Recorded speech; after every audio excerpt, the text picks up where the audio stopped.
Chief Minister Conrad K. Sangma on Tuesday said that the implementation of the Citizenship Amendment Act 2019 does not impact the state much since the scheduled areas are completely exempted.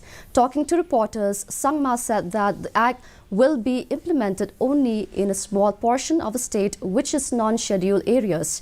According to him, the decision to come up with the rules for implementing the act are procedures which are followed by the government of India.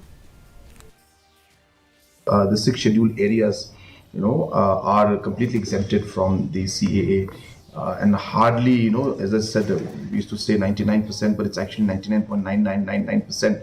There's a small section which is non-scheduled area, but apart from that, the entire scheduled area has been exempted, so it will not have any impact on the state of Meghalaya. There is hardly municipal area of 2 to 3 or this entire European ward of 2 square kilometers or 1 square kilometer, whatever it is.